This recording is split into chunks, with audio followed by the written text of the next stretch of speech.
Graça e paz, amados.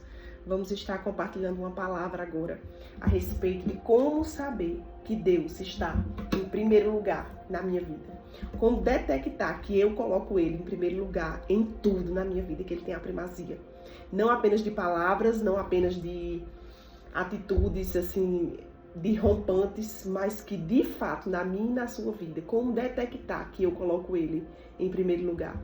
E vamos começar falando a respeito de características de se você coloca ou não Ele em primeiro lugar. Vamos falar um pouquinho agora sobre obediência. Uma característica forte que você coloca Deus em primeiro lugar é se você obedece às instruções que Ele te dá.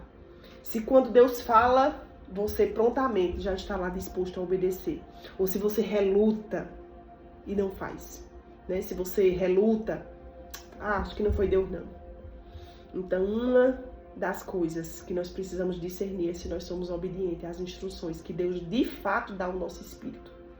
Agora, como que eu vou discernir pelo Espírito que realmente o Senhor está falando comigo? Quando eu tenho uma vida de comunhão e de intimidade, para que eu não seja confundido. Esse tempo é imprescindível, é algo assim primordial para a nossa fé, termos uma comunhão. Largarmos um pouco todas as coisas e sempre estar ministrando na presença do Senhor. Precisamos ministrar diante da presença do Senhor. Para que o nosso espírito receba instruções e para que a gente obedeça. Coloque Deus em primeiro lugar. Não o que eu quero, não a minha própria vontade, mas aquilo que Deus colocar para nós como instrução. Porque apenas obedecendo instruções de Deus nós vamos ter êxito, nós vamos ter bom êxito em tudo. Sara, ela buscou atalhos. Esse é um dos pontos que nós vamos falar. Não busque atalhos. Não busque atalhos. Sara, ela causou um problema não somente para eles ali naquela época, como um problema que perdura até hoje. Se você for estudar a origem dos filhos de Abraão, os povos que eles se tornaram, quem são eles na história? Então, buscar atalhos pode prejudicar, não somente a sua história, como a da sua família e de todos aqueles que fazem parte da sua vida. Então, busque a vontade de Deus e não vá por atalhos. Saiba discernir o tempo e a estação de cada coisa, para que você não perca aquilo que Deus de fato tem para a sua vida. Então, o primeiro ponto, obedeça. E para obedecer, nós vamos esmiuçar esse primeiro ponto, que nós vamos discorrer algumas características de como chegar a colocar Deus em primeiro lugar. O que eu faço? Como que eu vou saber se eu estou botando Ele em primeiro lugar? Comece a buscar a face do Senhor como você nunca buscou antes. Comece a buscar mais. Aumente o teu nível de entrega, aumente o teu nível de busca. Para que você venha a obedecer de fato à vontade do Senhor, que ela é boa, a Bíblia diz, perfeita e agradável. Está aqui gravando esse vídeo para vocês. É a prova de que Deus ele nos instrui a fazer coisas que a gente às vezes nem imagina. E nesses dias de busca no final do ano, onde eu estava em propósito, em consagração, jejum, indo ao monte e também em casa buscando muito, o Senhor falou comigo e eu sentei e escrevi 40 temas de mensagens Ele me deu, de uma vez só. Ali fluiu como um rio. E cada vez que eu sento para gravar uma ministração, essas ministrações já algumas já estão prontas, outras eu vou preparar, vou gravar ainda. Mas todas as vezes que eu sento para escrever aquilo que o Senhor quer que eu fale, flui como um rio, aquilo que Ele quer que seja dito. Então, busque a face do Senhor para saber o que Ele quer de você nesse tempo e obedeça. Obedeça ainda que te custe alguma coisa. Ajuste o seu coração e a sua vida, para viver uma vida de obediência àquilo que Ele te pedir. Importa obedecer a Deus, ainda que a direção de Deus que Ele te dê vá de encontro com as suas próprias vontades, mas obedeça, porque o seu êxito está em obedecer. E saiba que o sucesso para Deus não é igual ao sucesso segundo os homens. E falando sobre isso, me vem a história de Paulo. Me vem Paulo na mente, né? Porque Paulo, ele, segundo alguns homens, se fosse no nosso tempo de hoje, onde só está obedecendo se estiver tudo perfeito, Paulo seria uma aparente derrota a vida de Paulo, segundo a boa parte da igreja de hoje. Paulo, ele passou parte da vida dele preso, parte da vida dele perseguido.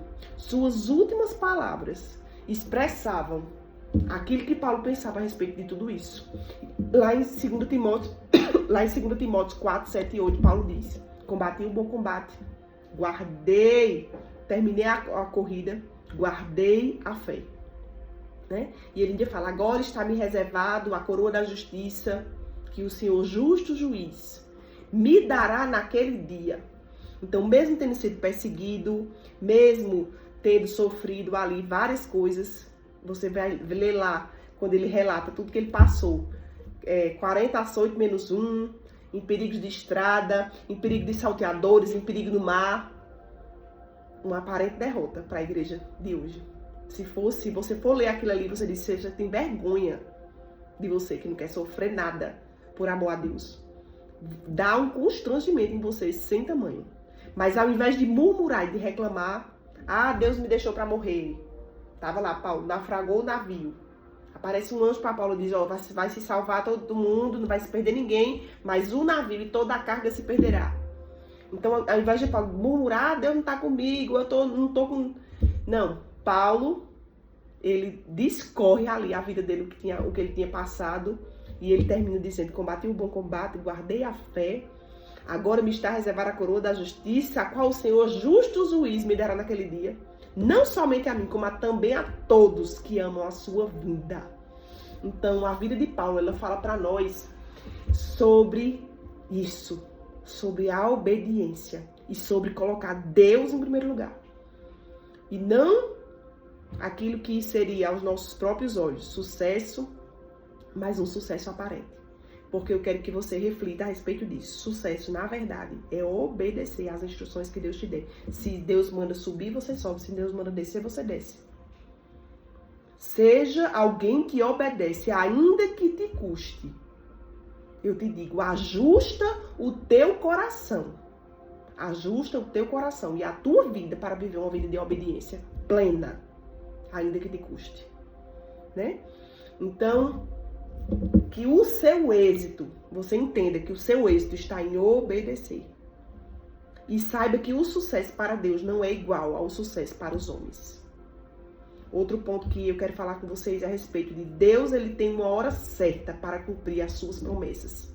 E entender o tempo de Deus para cada coisa vai te livrar de muitos tropeços. Se não discernimos o tempo de Deus e as estações dele na nossa vida, iremos tropeçar, fazendo como Sara, que busca atalhos para coisas que Deus tem. Deus tem a promessa? Tem. Mas talvez você busque atalhos para viver a promessa. E você perca o que Deus tinha para você. Então, a obediência está diretamente relacionada ao nosso amor e ao colocar Deus ou não em primeiro lugar na minha vida. A palavra diz, eu queria ler um versículo para vocês, lá em João, versículo 14, que diz assim: se vocês me amam, obedecerão aos meus mandamentos. João 14, 15. Se vocês me amam, obedecerão aos meus mandamentos. Amém?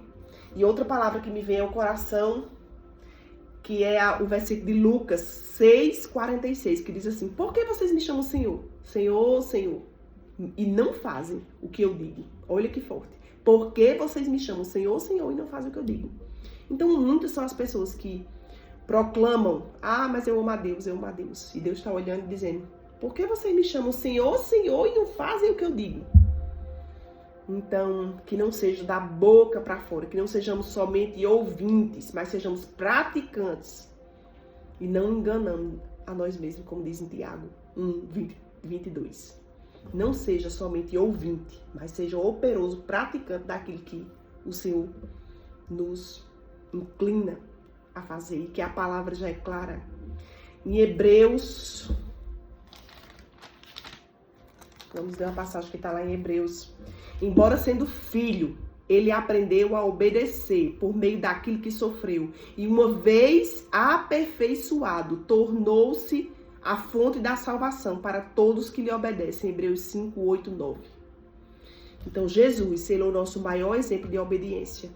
Indo para a cruz, Jesus pergunta, ora antes no Getsemane, se é possível, passa de mim esse cálice, mas não se faça a minha vontade, tão somente a tua. Né? E ele se entregou por nós, ainda que o custou naquela hora. Tanto que minutos antes ele faz essa oração, pouco tempo antes ele faz essa oração no Getsemane, né? Então, importa obedecer a Deus e se submeter para que a gente possa ter êxito, de fato, colocando ele em primeiro lugar. Se temos ele em primeiro lugar, nos importamos com o querer dele para a nossa vida. Então, entenda que a desobediência sempre foi o maior problema da humanidade. Sempre foi. A rebelião, que é desobediência, sempre foi o maior problema dos homens para com Deus. Então, não escolha viver a sua própria vontade. Escolha viver a boa vontade perfeita, a boa e perfeita vontade do Senhor para a sua vida. Para que você cumpra na totalidade aquilo que Deus tem, é necessário que você coloque Ele em primeiro lugar. Amamos a nossa família, a nossa casa, amamos muito, muito. Mas ainda assim, temos que colocar o Senhor acima de todas as pessoas e todas as coisas e os seus caminhos, acima de tudo. E a obediência, ela está completamente relacionada ao amor. Se amamos a Deus, vamos obedecer aos seus mandamentos. Se amamos a Deus, vamos obedecer às suas instruções para nós. E esse versículo que nós falamos agora de Lucas 6,46, para mim ele é um resumo de tudo isso.